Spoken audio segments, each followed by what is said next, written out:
Hello, c'est Grégory Vivas et dans cette vidéo, j'aimerais te partager comment la spiritualité m'a aidé personnellement à développer mon business.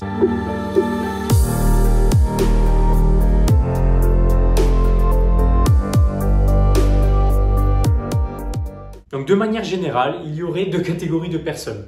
Il y aurait d'un côté les personnes qui sont vraiment très spirituelles, tu vois, les personnes qui sont spirituelles, elles veulent pas d'argent, l'argent c'est pas important, j'ai pas besoin d'avoir de biens matériels dans ma vie, c'est pas important pour moi, etc. Et de l'autre côté, il y aurait des gens, tu vois, il y a des gens pour qui l'argent c'est important, pour qui réussir dans leur business, dans leur activité, avoir des biens matériels c'est important. Et ces gens-là, ils sont pas du tout spirituels, tu vois. Et selon moi, moi je suis pas du tout d'accord avec ça en fait. Je suis pas du tout d'accord avec ça parce que pourquoi? Parce que déjà de base, on est quand même dans un monde matériel. Tu es d'accord avec moi? On est dans un monde matériel. La matérialité, la réalité du monde matériel, elle a son importance, ok? Il y a une réalité économique. Si jamais tu gagnes pas d'argent, c'est compliqué pour toi de bien vivre dans ce monde matériel parce que tu as besoin de l'argent qui est un outil qui te permet d'échanger avec d'autres personnes, qui te permet d'avoir accès à des produits et des services en contrepartie de l'argent. Donc l'argent en soi, selon moi, c'est pas le problème en fait. L'argent, c'est juste un outil. C'est comment toi tu vois l'argent qui est un problème. Enfin, comment toi, je parle de manière générale. Je parle, selon moi, les spiritueux. Tu vois, ceux qui sont trop dans la spiritualité perchée. Et en fait, selon moi, ces personnes-là, elles rejettent leurs responsabilités. En fait, comme elles ne prennent pas leurs responsabilités dans ce monde matériel, eh bien, c'est très facile pour ces personnes-là de dire l'argent c'est pas important, la matière c'est pas important, etc. Au moins, j'ai pas besoin de prendre ma responsabilité dans ce monde matériel. Et si j'échoue, j'ai au moins une excuse valable, entre guillemets, à donner. Ça serait que pour moi, c'est pas important. La matière, la spiritualité, c'est beaucoup plus important pour moi. Je suis investi dans des causes qui sont beaucoup plus grandes que de m'abaisser à cette réalité du monde matériel. Voilà. C'est un peu le schéma global. Et en réalité, alors qu'en réalité, on est quand même dans un monde matériel, on est incarné dans un corps physique, ok? On est des êtres spirituels de base, ok? Sans notre esprit, on ne serait pas en mesure de se mouvoir, on ne serait pas en mesure de communiquer, d'avoir des idées, etc. Tout ça, ça nous provient de sources qui sont d'ordre énergétique, qui sont de l'ordre de l'invisible, si tu veux. Maintenant, si on est incarné, c'est pour justement transformer et transmuter ces énergies, ces idées, ces choses qui sont invisibles dans la matière. Pourquoi? Pour créer. On est des êtres créateurs et on est en mesure de transformer des idées en objets, en choses matérielles, ok? Avoir un impact dans ce monde matériel, c'est implémenter ces idées, c'est passer à l'action en cohérence de ces idées, en cohérence de ses ressentis, de qui on est, etc. Et d'en faire quelque chose dans ce monde matériel qui permet de faire avancer l'évolution, ok? L'évolution, l'expérience de ton âme en fait partie, mais aussi ça aide ton prochain, ça aide d'autres personnes. Donc, selon toi, quand tu pars de ce constat-là, est-ce qu'on peut considérer toujours que le fait de créer dans la matière, finalement, c'est pas très spirituel en fait. Et aussi, tout dépend de la définition que tu donnes à la spiritualité en fait. Quelle est ta définition de la spiritualité en fait? Tu vois? Parce que la mienne, par exemple, c'est le fait de revenir à soi, le fait de se connaître soi, le fait de se reconnecter à qui on est véritablement. Voilà. Le fait de se reconnecter à qui on est véritablement, ça simplifie les choses. Ok, on est dans une société où de base, on va mettre des masques, ok? On va mettre des masques, on va jouer un rôle, on va jouer un personnage que l'on va fabriquer. Alors que le but de la vie, selon moi, le but de ta mission de vie, et le but de notre mission de vie, selon moi, c'est de revenir à qui nous sommes, c'est de revenir à nous, c'est de revenir à l'amour que l'on a pour soi, au travers de quelque chose qui te fait plaisir. Le fait de faire des choses, le fait de créer quelque chose, si tu veux créer un business, eh bien, c'est juste l'émanation, c'est juste l'incarnation dans ce monde matériel, c'est juste l'extension de qui tu es. Donc, tu peux choisir de créer un business qui est basé sur qui tu es ou tu peux choisir de créer quelque chose qui est basé sur qui tu n'es pas. Mais dans tous les cas, ces deux expériences-là, elles sont spirituelles. Dans tous les cas, tu auras eu des idées de l'ordre de l'invisible que tu auras mis en mouvement, que tu auras incarné, que tu auras fait émerger dans ce monde matériel, tu vois. Donc, est-ce que créer, finalement, est-ce que c'est spirituel? Selon moi, c'est très spirituel. C'est spirituel pourquoi? Parce que ça part d'une idée, ça part de quelque chose qui n'existait pas dans le monde matériel, de l'esprit si tu veux, l'invisible, et toi tu en as fait quelque chose dans ce monde matériel. Donc tu es un véhicule, nous sommes des véhicules pour justement traduire cette spiritualité et l'incarner dans la matière. Voilà. Je vais te donner un exemple très simple en ce qui me concerne. Comment j'ai utilisé la spiritualité pour développer mon business. Donc il y a beaucoup de personnes qui pensent que voilà, bullshit marketing, j'utilise la spiritualité, les heures miroirs, le principe de la mission de vie comme un objet, quelque chose de marketing qui me permet de mettre en avant, tu vois, au niveau marketing. Donc oui, c'est un outil de différenciation, c'est quelque chose que j'utilise forcément. Pourquoi j'utilise ça? Parce que c'est quelque chose que j'ai vécu personnellement. Je ne l'ai pas inventé, je l'ai vécu personnellement. Parce qu'à la base, j'étais dans le business coaching, je faisais du coaching dans le business, ok, j'ai toujours fait ça. Mais le truc, c'est que auparavant, j'utilisais pas du tout ma dimension spirituelle dans le sens ce que je ressentais, dans le sens mon intuition, etc. Je me basais uniquement sur A plus B égale C. Je me basais uniquement sur les stratégies, les choses cartésiennes, les choses éprouvées, les stratégies, les trucs que la plupart des gens mettaient en place, ok? Mais je me suis aperçu, et là j'ai tenu compte de mon côté spirituel. Et oui, même si je le faisais inconsciemment à la base parce que j'avais peur qu'on me prenne pour quelqu'un de perché, eh bien je me suis aperçu que il y avait des choses qui me faisaient chier. Il y avait des choses, quand je les mettais en place, ça marchait pas, ça me donnait pas des résultats. Donc le signe que je ne fais pas les bonnes choses, le résultat est aussi une mesure qui te montre si tu fais les bonnes choses ou pas. Ok, concrètement, hein, c'est ça. Hein, rapprocher la spiritualité de la matérialité, c'est confronter tes idées spirituelles, les énergies, à la réalité du monde matériel. Ok? Et quand tu as des résultats, ça montre que tu es sur le bon chemin. Quand tu n'en as pas, ça veut dire que tu marches à contre-courant, si tu veux. Donc, je faisais ça dans le business, sans utiliser ma dimension spirituelle, sans écouter mon intuition, sans véritablement écouter mes ressentis, tu vois. Et je forçais, je luttais et j'avais pour autant pas tellement de résultats, ok? À cette époque-là, il y a environ 2 ans, eh bien, je tournais à 3 500 € par mois, ok? Donc, tu vas te dire, ah, mais moi je commence de zéro, ça serait déjà bien. C'est ok. Mais moi j'avais des aspirations qui étaient beaucoup plus élevées et j'étais frustré d'avoir ce genre de résultat, tout simplement. Et parfois, ce qui m'arrivait, c'est que, j'en avais marre là, de faire des choses et de voir que j'avais pas de résultats. Et des fois, hop, je lâchais prise, je me disais, allez, on verra, je vais le tenter comme ça me fait plaisir, je me sens en confiance avec ça. Et là, j'avais des résultats qui apparaissaient alors que jusqu'à présent, je faisais des trucs en forçant. Et ça m'apportait moins de résultats. Et là, je me suis dit, mais en fait, tous ces experts-là qui m'ont dit, il faut pas réinventer la roue, il faut suivre une méthode qui est éprouvée, qui a marché par A plus B sur des milliers de personnes, pourquoi moi je devrais inventer la roue? Qui je suis, moi, Grégory, pour réinventer les choses, tu vois? C'est à partir de ce moment-là, quand j'ai vu que mes résultats, en faisant comme moi je le ressentais, ça marchait mieux, je me suis dit, je vais prendre en compte aussi ce que je pense personnellement, ce que je ressens. Et c'est là où j'ai commencé à basculer et à utiliser ce côté spirituel. Tu vois, l'intuition, c'est très spirituel, ok? C'est un réceptacle de guidance spirituelle, ok? Tu as des idées qui te viennent de sources très élevées et ensuite, elles sont captées par ton intuition dans le cœur et ensuite, si c'est juste pour toi, tu le ressens, tu prends des actions qui sont inspirées, ça te met en joie, ça te donne de l'énergie et du coup, tu crées de l'abondance dans ta vie. Quand tu prends des actions qui sont basées sur la peur, qui sont basées sur la force, etc., très souvent, ça te puise en énergie et résultat, tu n'as pas ce que tu veux, tu es frustré et du coup, tu crées encore plus de manque. Voilà comment ça marche le processus, ok? Donc, je me suis dit, bon, je vais m'intéresser à ces choses-là, l'intuition, un peu plus le côté spirituel, tu vois, comment utiliser son intuition, etc. Et là, j'ai commencé à voir plein d'heures miroirs. Tu vois, des heures miroirs à l'appel, des plaques d'immatriculation, des heures miroirs partout. Je regarde ma montre, 1 heure miroir, etc. Je regarde mon téléphone, 1 heure miroir. Et là, je me dis, mais c'est pas possible, tu vois. Je reste pas scotché toute la journée, comme la plupart. Il y en a beaucoup qui pensent que c'est le cas quand je screen mes heures miroirs et que je les partage sur les réseaux sociaux.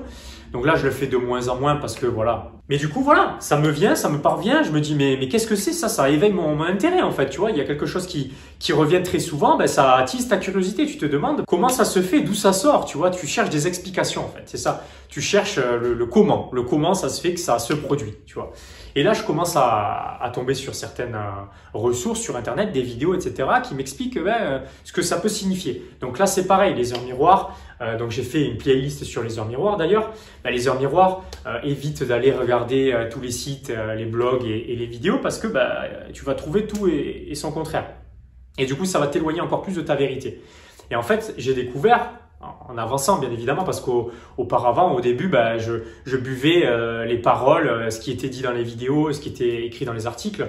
Peut-être que tu es passé par cette période toi aussi. Et ça me perdait plus qu'autre chose parce qu'il y avait un truc qui me disait que c'était cette voie qu'il fallait que je prenne, un autre truc qui me disait le contraire. Du coup, je pétais un câble en fait. J'étais en mode, je suis perdu. En fait, je suis perdu.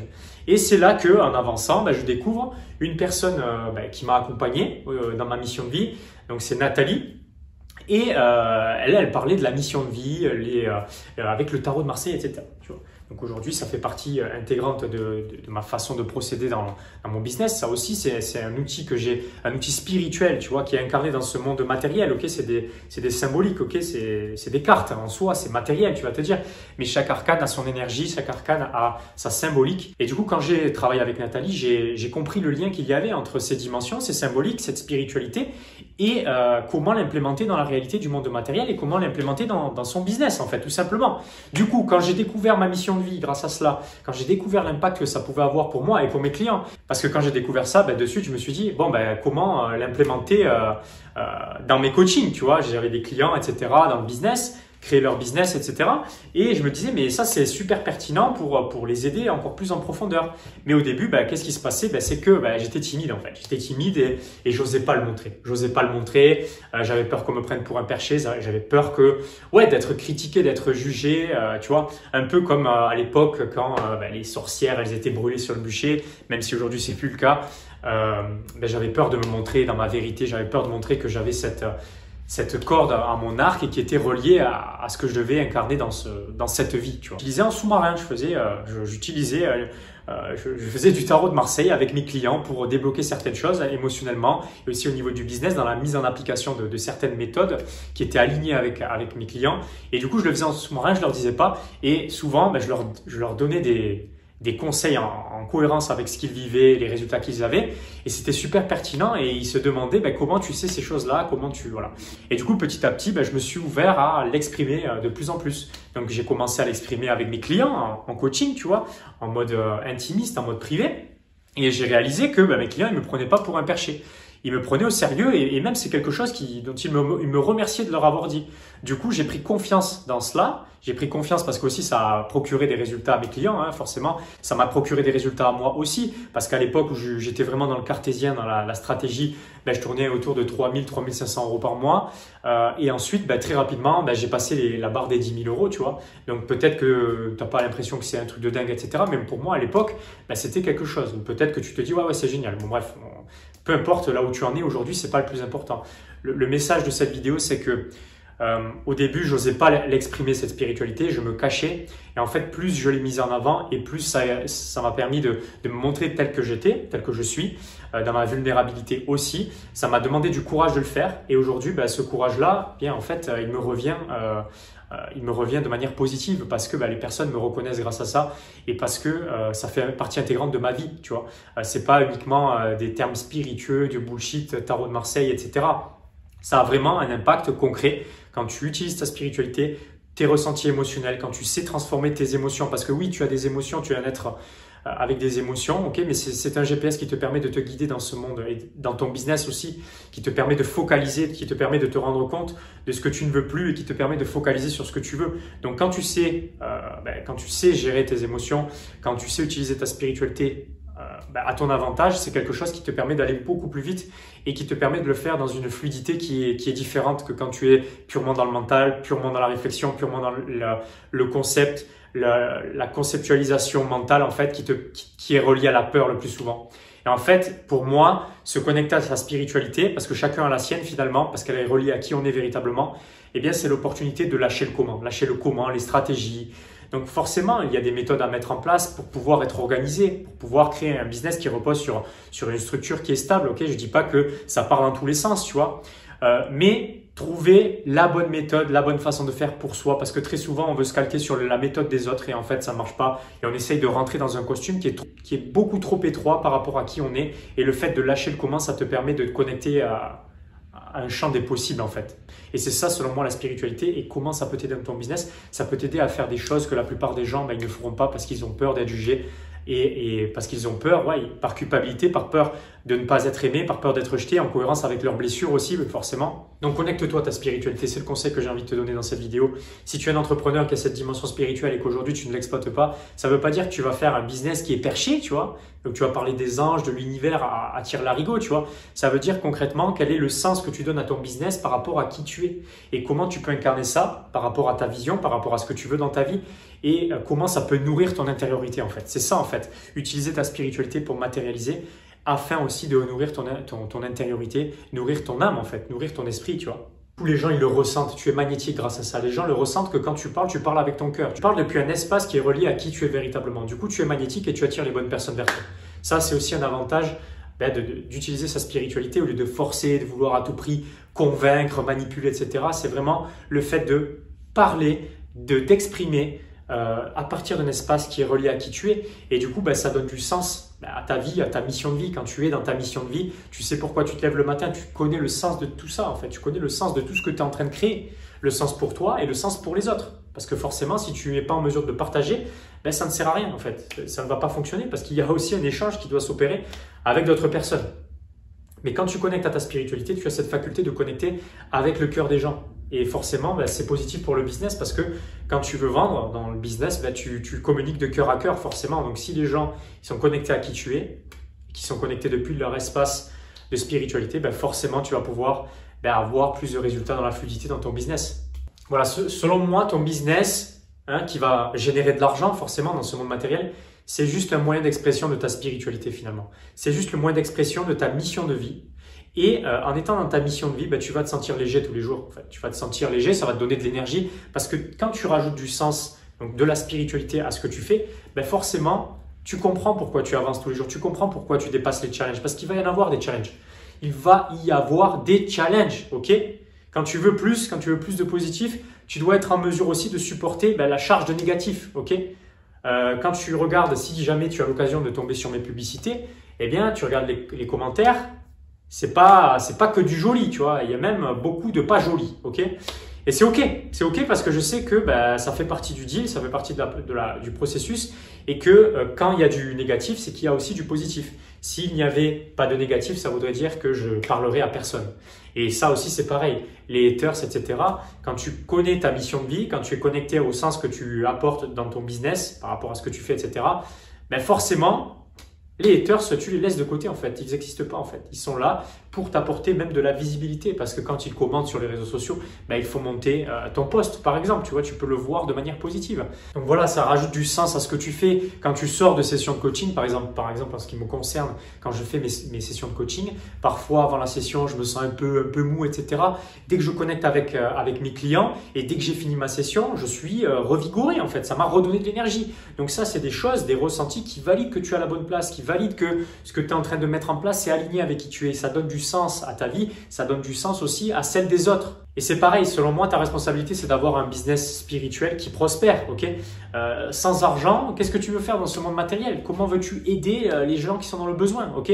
Donc, dans un premier temps, mets-toi en sécurité, prospère à ton échelle, remplis tes besoins, ok? Et une fois que tu réussis suffisamment, forcément, tu ne réussis pas pour réussir tout seul. Forcément, tu as envie de le partager. Donc, si tu as envie de donner à des associations, etc., pour aider d'autres personnes qui sont dans le besoin, tu seras en mesure de le faire. Donc, est-ce que ça, selon toi, c'est pas spirituel en fait? Est-ce que ça, c'est pas spirituel étant donné qu'on est dans un monde matériel? Voilà, dis-moi dans les commentaires ce que tu penses de tout ça. Dis-moi dans les commentaires qu'est-ce que c'est selon toi que la spiritualité et en quoi tu considères que la spiritualité et le business seraient alignés ou séparés.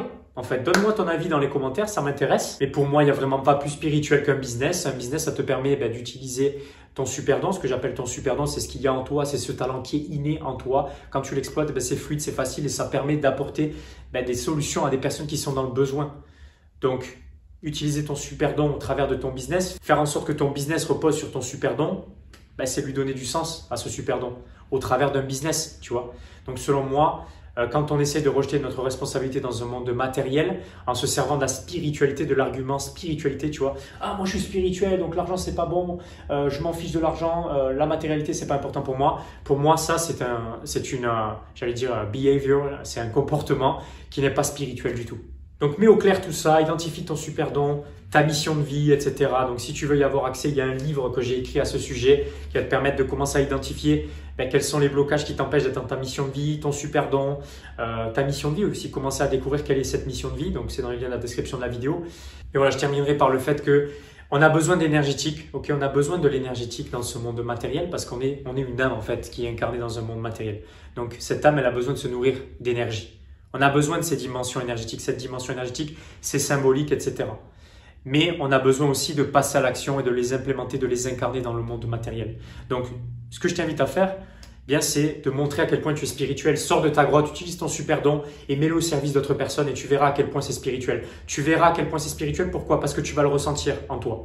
Tu vas le ressentir, tu vas te sentir bien, tu vas te sentir aligné. Ça va te donner de l'énergie au quotidien et du coup, tu vas matérialiser en conséquent parce que tu vas échanger avec d'autres personnes qui vont venir chercher chez toi ce super don parce qu'ils en ont besoin. Donc, mets-le au service d'autres personnes. Arrête de rester dans ta grotte et voilà, d'utiliser cet argument, je suis spirituel. Non, ça c'est du bullshit. Donc, tu sors de ta grotte, tu identifies ton super don et tu le mets au service des personnes qui en ont besoin. Change cette croyance limitante que tu as par rapport à l'argent, la spiritualité, le business. Arrête de cloisonner le tout, arrête de les séparer. Associe-les, ok? Et change ces croyances limitantes que tu as par rapport à ça. Le business, c'est un moyen pour toi d'utiliser ta spiritualité et du coup, de nourrir ta spiritualité aussi parce que c'est très difficile de continuer à faire ce que tu fais, à utiliser ton super don si tu ne le valorises pas dans ce monde matériel parce qu'il y a une réalité dans ce monde matériel. On doit échanger, on échange avec de l'argent, c'est comme ça. Pour le moment, c'est de l'argent. Peut-être qu'un jour, ça sera autre chose, mais on est en relation avec des gens parce que l'argent, c'est l'art d'unir les gens. Donc, qu'est-ce que tu attends? Donc, j'aimerais avoir ton avis sur cette vidéo. J'imagine que tout le monde ne va pas être d'accord avec ce que je dis et c'est OK. C'est mon avis par rapport à mon parcours, par rapport à ce que je fais aujourd'hui, par rapport à ce que j'incarne et à ce que je partage à mes clients. Peut-être que tu n'es pas en accord avec ça. Ça ne veut pas dire que je t'apprécie pas. J'ai rien de personnel à ton encontre. J'espère juste faire évoluer les croyances pour qu'elles puissent favoriser un élan spirituel dans ce monde matériel qui est beaucoup plus accentué. Ça fait partie de ma mission de vie. Donc, c'est la raison pour laquelle je partage ça. Dans cette vidéo, j'ai apprécié te rencontrer au travers de cette vidéo. Il y a mon livre dans la description, je le rappelle. Et si tu es tout nouveau, si tu veux t'abonner à ma chaîne pour recevoir les nouveaux contenus, tu t'abonnes à ma chaîne, tu cliques sur la petite cloche, tu mets un petit like, ça fait toujours plaisir. Et c'était Grégory Vivas et je te retrouve dans la prochaine vidéo. Salut! Et je rajouterai quelque chose aussi par rapport à la spiritualité. La spiritualité, selon moi, c'est un outil qui te permet de matérialiser. Okay, tu te sers de ta spiritualité pour matérialiser. C'est pas un outil, selon moi, pour faire culpabiliser les gens. Et trop souvent, on a ce contraste-là entre matérialité et culpabilité, la culpabilité qui serait reliée à la spiritualité parce qu'on essaie de faire culpabiliser les gens qui vivent très bien de leur activité alors que ce sont des personnes qui sont très spirituelles et qu'elles savent très bien mettre en avant cette spiritualité au travers de leur business. Quel que soit ce que ces personnes font, tant qu'elles sont alignées avec qui elles sont, tant qu'elles ne font pas du mal aux gens, qu'elles apportent du bien, qu'elles contribuent, qu'elles sont en relation avec d'autres personnes, leur business est spirituel. Pour moi, un business spirituel, c'est pas juste je parle d'Angers et de numérologie, de tarot, etc., des énergies, master énergétique, etc. Pour moi, tous les business sont spirituels à partir du moment où ils apportent quelque chose à l'humanité et à partir du moment où les personnes qui sont à la tête de ces business, ils ont un sens profond par rapport à ce business et ils sont alignés à leur mission de vie et à leur super don. Voilà, tout simplement. Tu peux utiliser la spiritualité pour de bonnes choses. Tu peux aussi utiliser la spiritualité pour de mauvaises choses. OK? Mais dans tous les cas, pour moi, ce n'est pas un outil qui, à la base, est là pour faire culpabiliser les gens. Voilà. Sinon, selon moi, ce n'est pas du tout spirituel.